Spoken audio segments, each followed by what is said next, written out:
Muito bem, esta é a segunda parte da aula de panorama sociocultural Grécia, Roma e judeus. O Israel, no caso judeus, caso da chegada da igreja. Bom, nós vamos trabalhar agora a parte mais romana. É claro que fica difícil de diferenciar, às vezes, Roma de Grécia, porque a cultura greco-romana foi uma fusão. Então, na verdade, a Grécia era sincretista, ela copiava as nações, copiava os deuses, algumas leis. Era uma civilização catalisadora, porque era formada de vários povos também, os gregos, né? Veja a junção macedônica no tempo de Filipe II, né? o pai de Alexandre o Grande. Para a gente fazer uma divisão entre a Roma e a Grécia, tem hora que se repete as coisas, mas há coisas que são distintas. Uma das coisas que é comum para as duas civilizações, o pensamento de Platão a respeito da gnose. É uma fase da história em que Roma se funde com a Grécia e trouxe algum tipo de... É muito difícil essa aula, porque dá a entender que nós estamos trazendo a igreja como cópia do que já havia melhorada. Eu vou insistir na minha tese que, na verdade, o mundo ansiava por este novo de Deus, o mundo ansiava pelas ideias espirituais, mas não havia como ainda ser revelado, porque a igreja não teria ainda vindo ao mundo, né, através de Cristo, para direcionar essas matérias, essas teses, esses pensamentos, e dizer, bem, não é isso não, tipo assim, a Grécia é fundamentada na verdade. Quem que é a verdade para os gregos? Era a gnose? Não. Para nós é Jesus. E para a igreja era Jesus. Então é difícil você falar que a igreja fez uma releitura e... É difícil, porque a academia secular, elas falam mesmo.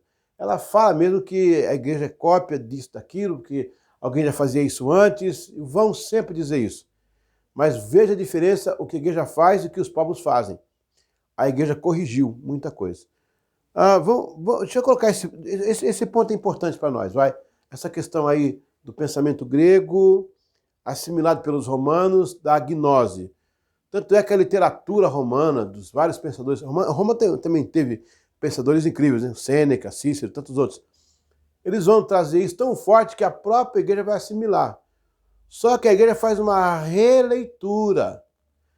O filósofo não estava tão longe, não. Só que a gnose, o saber, não salva. O saber pode melhorar a sua vida, mas quem salva é Jesus, ponto final. O Platão, que é um dos três antigos filósofos da Grécia, né? Platão.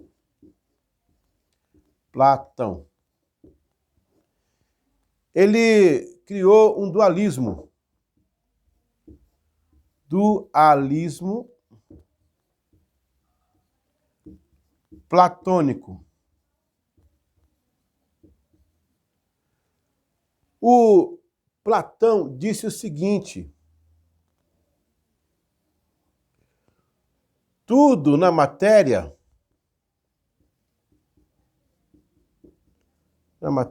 tudo é mal.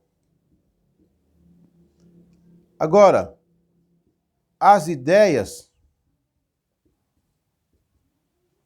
são boas. Portanto, o saber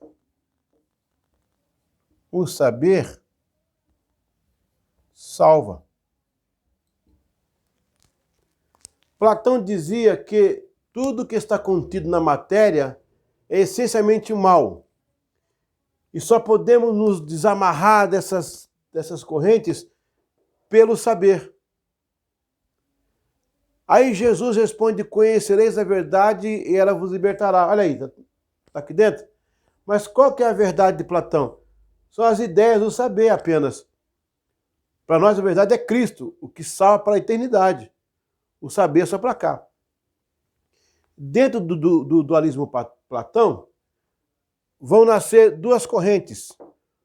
O asceticismo e o hedonismo. Ok? O asceticismo, ele negava o material. O asceticismo dizia que não há nada de prazer no mundo físico. A questão é mais emocional, sobrenatural, na moral, nas ideias. Já o hedonismo dizia assim, não, o prazer é no físico. Vamos se entregar no físico para viver todas as paixões que puder. Então, o asceticismo ele é imaterial,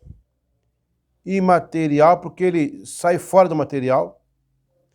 E o hedonismo é o material, ele se entrega ao material, ele diz que o prazer está na matéria. Quando você faz uma pequena inserção na igreja, você vai descobrir que o mundo realmente está no pecado, o mundo jaz no pecado. O pecado afeta a natureza, então tudo está mal na natureza, ok? Mas quando eu encontro a salvação, as boas novas, eu venço o material e eu sou salvo. Só que a ideia platônica, ela fica contida no plano material. É claro que se eu souber, eu vou ser mais feliz. Se eu souber, eu vou crescer. Se eu souber, eu vou... Isso está certo, não está errado. Mas se você colocar isso no mundo espiritual, vai começar a acontecer o que o pessoal chamou de gnosticismo. Gnosticismo, que vem do gnose, que é conhecer no grego. Uma corrente forte, até nos dias de hoje, pensa que o saber liberta, o saber transforma, o saber salva. Vida eterna, não. Vida eterna, quem salva é Jesus. Ele é o verbo, ele é o saber, ele é o conhecimento que salva, não a filosofia. Isso aqui você pode saber, você pode desamarrar, você pode crescer, tirar as amarras do material, você vai ser um cara sábio, vai dar tudo bem, vai acertar em todas, mas salvação só em Jesus. Ele é o único caminho, a verdade, porque falou, o caminho, a verdade e a vida. Ele é a verdade, ele é o saber, ele, Jesus, não a gnose, não o autoconhecimento, não a confissão positiva. Esse pensamento era um pensamento entre Grécia e Roma. Havia essa coligação entre Grécia e Roma.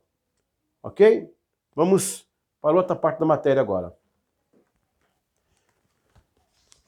Anotou aí direitinho? Posso apagar? Vamos lá.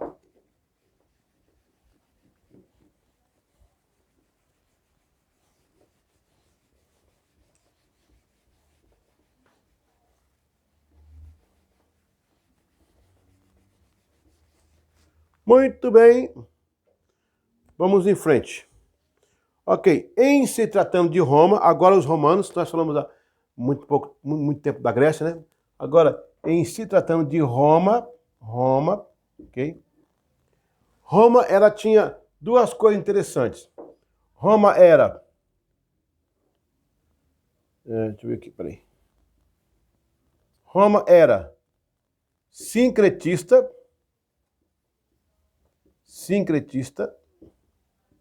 e era mística. Ok? Por que Roma era sincretista?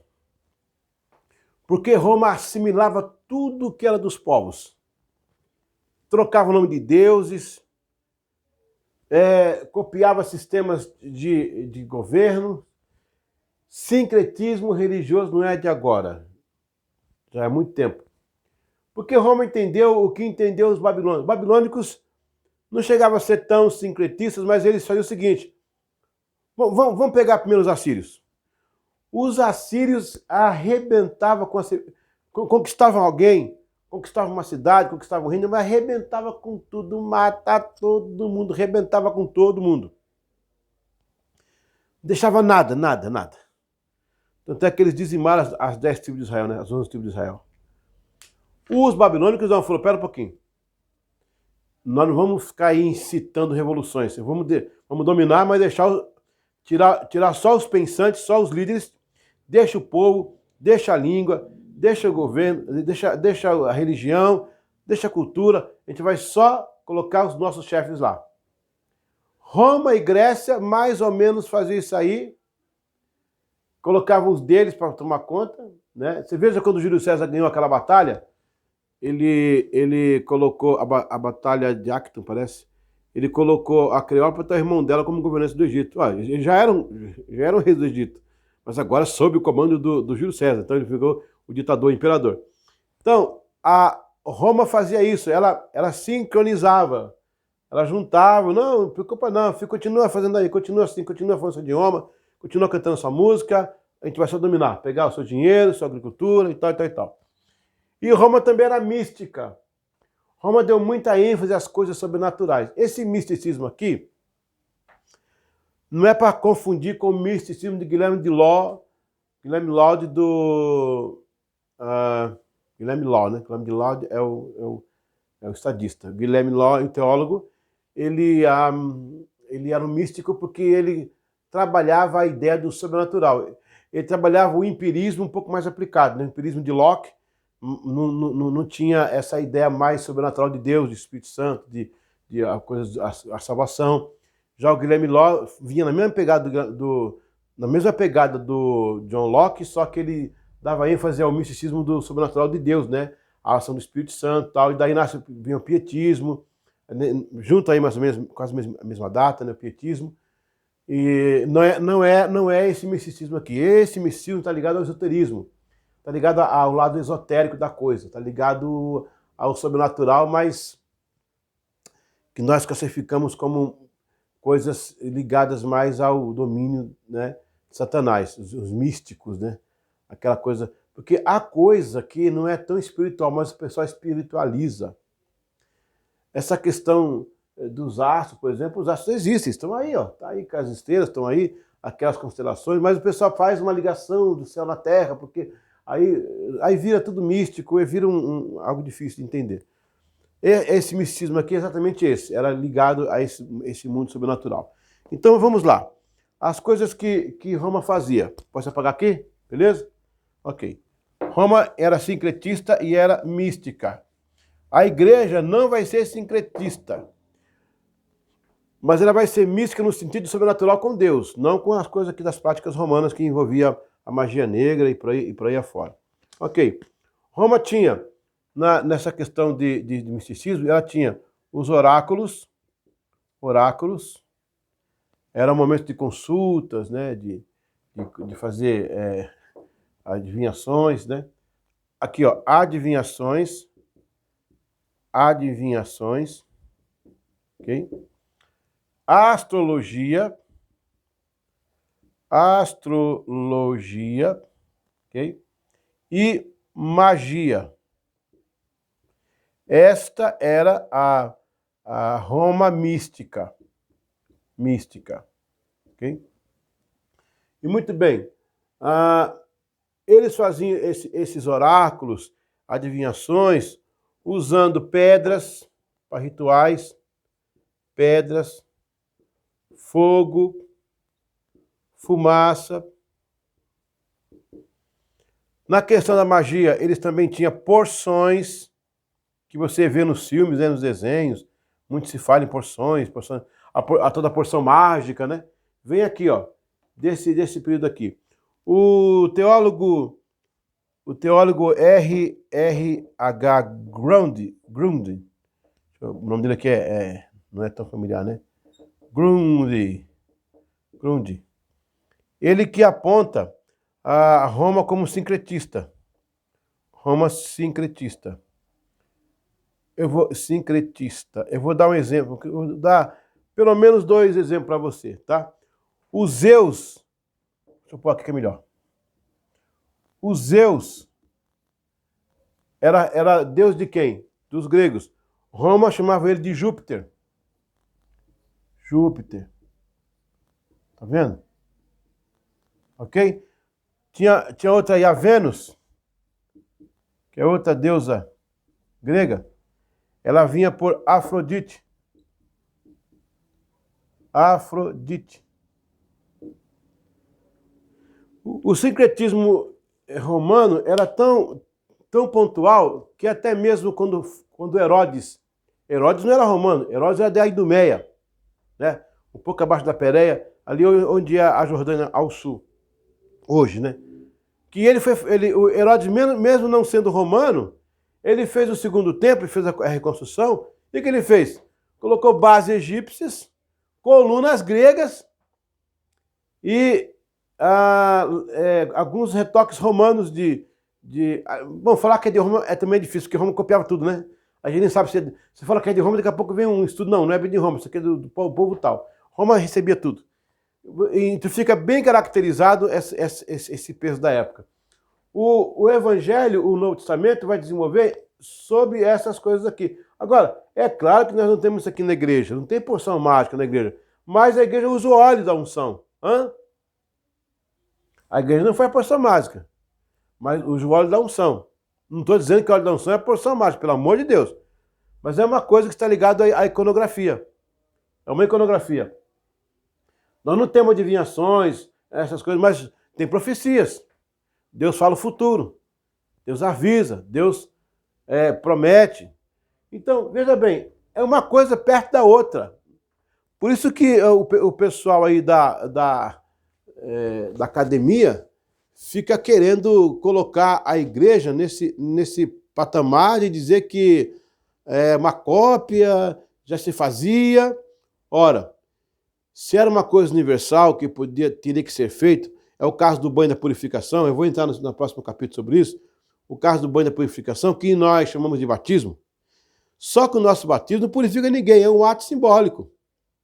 Não, para eles não, batizou, já saía purificado. Não é o caso aqui. O batismo nosso, você entra para um testemunho diante da família, da sociedade, que você tem uma nova vida, que você está começando uma nova vida, e ele é um ato simbólico da sua conversão. Porque se água de batismo salvasse, Jesus não precisava ter vindo naquela cruz do Calvário, não. Ele foi um teatro, né? Aí seria realmente um docetismo, né? Não, para nós a água batismal ela é apenas um símbolo de purificação. É um ícone, né? É como a indumentária, coloca bata branca para dizer que a pessoa está alvo mais que a neve, está limpa. Isso é simbolismo para fortalecer a nossa crença e fortalecer a nossa fé. Eu vou ficar trabalhando o tempo todo, porque essa matéria, a dificuldade é essa.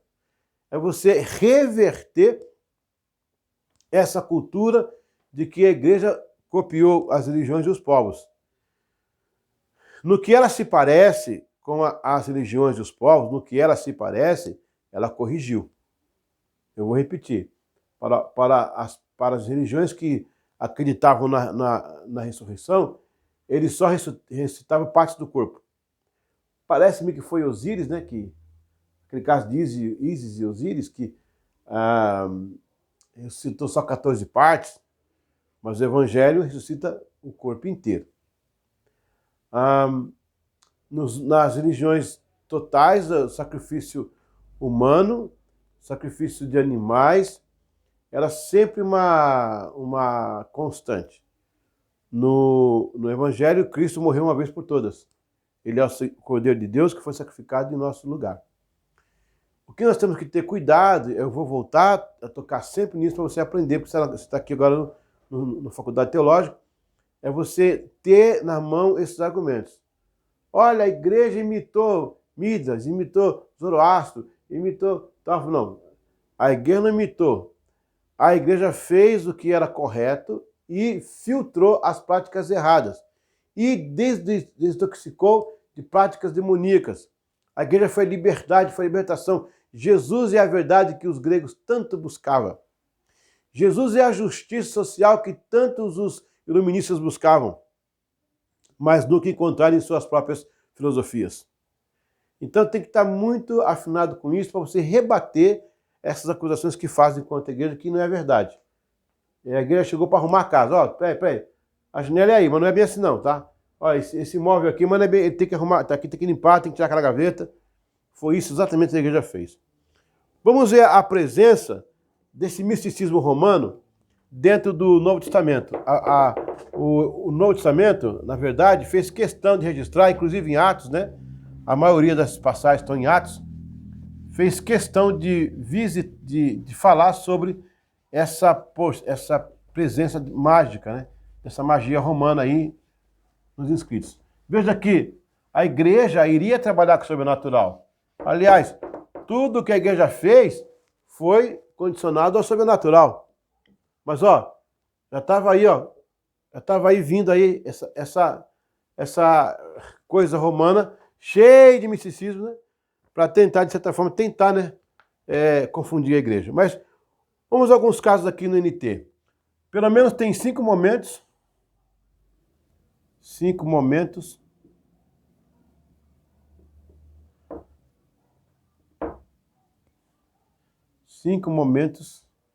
De sobrenatural. Quero explicar uma coisa aí. Quando eu falo sobrenatural, nesse caso aqui não é o Espírito Santo. É um sobrenatural de Satanás mesmo, que ele usou as pessoas aqui. Bom, no livro de Atos, ok?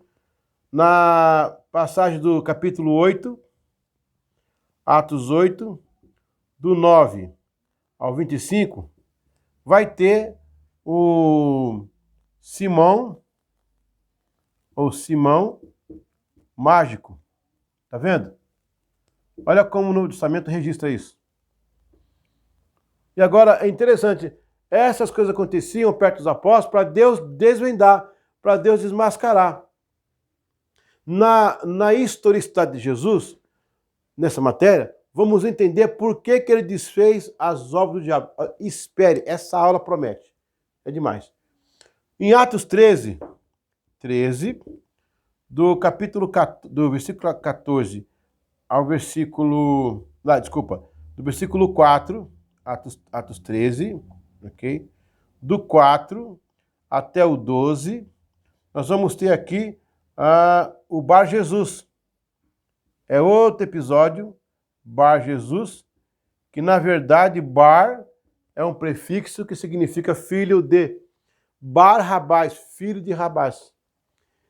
É igual Vandenberg, filho do Berg. Lindenberg, aliás, filho do Van, né? Vandenberg, Berg, filho do Van. Lindenberg, Berg, filho do Van. Van Basten, Van Damme, Van é filho do Dan, né? Filho do Dan. Filho do Basten. Filho do Damme, Van, né?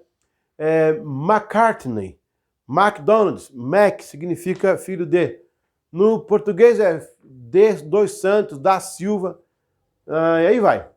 Beckman, né? Widerman, man é o filho dele na língua alemã lá. Então, Bar Jesus, ok? O Ben também. Aí nós temos em Atos capítulo 16, eu falei na última aula sobre isso aqui, do 16 ao 25, aquela moça que adivinha, lembra? Que Paulo repreendeu? Que ela fica falando que ele era o do Altíssimo, e não era, né? Ela estava falando do outro Deus, o Riptices, né? E Paulo vai lá e expulsa o demônio dela. Tudo aqui envolvido com demônio, tá vendo, gente? Tá vendo? Tô falando isso aqui, tá vendo? Porque a academia não admite. A academia não admite. Eles são céticos, né? São céticos, entendeu? Aí nós temos aqui em Atos capítulo 19, do verso 13 ao verso 16, nós temos aquele exorcista de Éfeso. É outra manifestação. Aí também tem em Atos 19 ainda, do 18 ao 20, aquela queima, né? Livros mágicos, de livros de magia. Aí você vê a importância que o Novo Testamento, né, ele dá essa questão da magia, essa questão do misticismo que Roma pregava. Aí você vê, a igreja está vindo nesse contexto. Paulo, os discípulos, todos, eles vão responder a cada um deles na forma espiritual. Peraí, então na cabeça daquele povo, de certa forma, esse cenário preparava para atuar a igreja e para a igreja desfazer as obras de Satanás. Nesse sentido, foi até interessante isso acontecer, porque já havia uma presença demoníaca. Isso aí comprova a tese que eu falo que o diabo, sabendo de tudo, ele ficou preparando, né, para confundir com essas práticas aí. O que tinha a Grécia em relação ao pensamento, né, a formação do pensamento, alguma formação cultural, com um pouco de respaldo nas questões carnais, né? Não, pouco não, muito, né? Os sacerdotes se prostituíam com os devotos, eles faziam do prazer, do sexo, um momento divino. Eles chegaram a dizer que era o ponto focal do toque do divino com o humano, sendo que o prazer físico do sexo é uma coisa dada por Deus para os seres humanos mesmo, não tem Deus mesmo nisso, né? É coisa de gente mesmo. Só que eles... gente, é o tempo da ignorância, por isso que a igreja veio, o evangelho, as boas novas, para dizer ao mundo, pessoal, para tudo. Gente, não é bem assim não, vou explicar aqui, para um pouquinho, todo mundo aí. Todas as religiões, é aqui, ó, as boas novas do evangelho, a verdade explícita, a verdade de Deus, os mandamentos pétreos, a vontade de Deus, tudo isso está alojado aqui na verdade de Deus, que é Jesus. Então, gente, é por aqui, não esse caminho. Mas é bom você ter essa base para você se aprofundar e ficar melhor nesta matéria. Bom, nós vamos voltar, então, com a última parte dessa aula, que é o panorama sociocultural, Grécia, Roma e judeus, né? Gregos, romanos e judeus. Nós vamos trabalhar agora a parte judaica, na próxima parte da aula. E, gente, tem muita coisa para ver. Eu dei um panorama geral, eu dei uma sinopse, na verdade, mas eu convido você a ler alguns autores, se aprofundar nisso. Você vai ver e estudar esse contexto de época, esse contexto de período que envolve a igreja, é muito interessante. Porque você vê realmente que o mundo se contorcia, o mundo gemia para trazer algo novo. O mundo estava buscando e chegaram tão perto que começaram a inventar coisa parecida, olha aí. Começaram a inventar coisas que se pareciam e que não eram. E que depois o evangelho vem e diz, olha, não é bem assim. Isso não é por aí. O evangelho vem e traz a verdade. Aí Jesus vai responder. Olha, eu vou avisar, naquela aula que eu falei que vai ter a historicidade de Jesus, a gente vai responder muito aos gregos. Muito aos gregos.